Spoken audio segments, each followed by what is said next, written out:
This year alone, the world will generate 2.6 trillion pounds of trash, which is equal to more than 7,000 Empire State Buildings.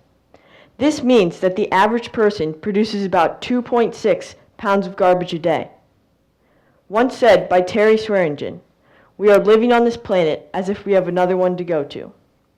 My name is Jack Abrams, and today I will talk to you about a major problem facing our world. Over the past several years, I've had the wonderful opportunity to travel around the world with my family. We were able to visit over 50 countries in 6 continents.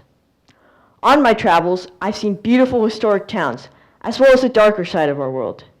In the continent Asia, places such as India and China have a dark haze over the sky. Pollution could be referred to as our next world war.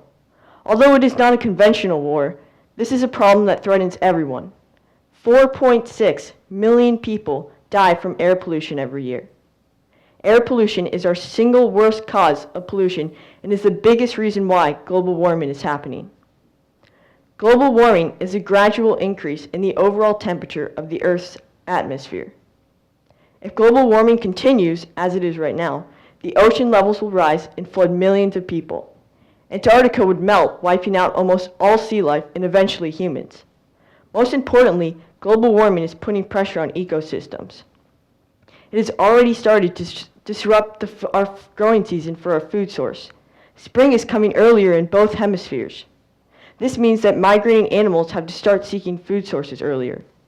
Animals such as polar bears are already starting to be affected and are in serious danger of going extinct. Eventually, if global warming continues to increase, all of the animals and plants will gradually die off. The changes to weather and ecosystems will also affect people. Intense rains, hurricanes, and rising sea levels will lead to more severe flooding and potential loss of life. Ultimately, global warming will impact life on Earth in many ways, but the extent of change is largely up to us. If we act in time, we have the potential to save our planet. In December 2015, 195 countries adopted the first ever legally binding global climate deal. The Paris Climate Accord's goal is to limit global warming to well below 2 degrees Celsius.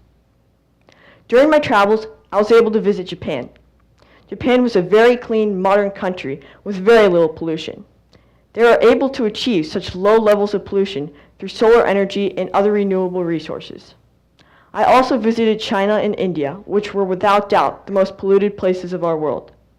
All day long, the sky was dark with smog. There was very little visibility, and almost everyone who lived there had to wear masks. During my visit to China, a red alert was just about to be issued. Does anybody know what a red alert is? Well, Beijing saw its second red alert over the weekend of February 20th. Red alerts are issued when the smog in the area reaches hazardous levels. Red alerts prevent people from using vehicles and enjoying the outside. Sadly, these red alerts are happening quicker and quicker. If we do not figure out a way to end this, red alerts will begin happening all around the world. Water pollution is another serious form of pollution. The effects of water pollution decrease the quantity of drinkable water available. Think about how much you use water every day. Making food, washing clothes, taking showers, and many other activities would be impossible to do without water. If we keep polluting our waters, there will be no more water for us to survive. Water pollution is an even more serious problem for sea life. Beautiful coral reefs and fish are already suffering due to water pollution. Our efforts to make desalination viable in the United States has proven to be a possible solution, but so far we have failed to harness this potential solution. To solve these problems, we must continue our quest for alternative forms of energy. Wind, sun, and water have thus far been proven to be the most effective alternative for fossil fuels. 195 countries have agreed to cut 25% of all emissions from fossil fuels by the year 2020 under the Paris Climate Control Accords. Germany is currently using the most solar energy than any other country in the world.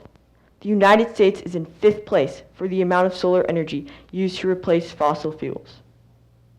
All around the world, people are calling this our next world war. This non-traditional war threatens everyone living on Earth. Slowly, agreements are being made to end pollution, but they must happen soon. If we act now, we still have time to save our precious world. We are the generation who must solve this problem. Thank you.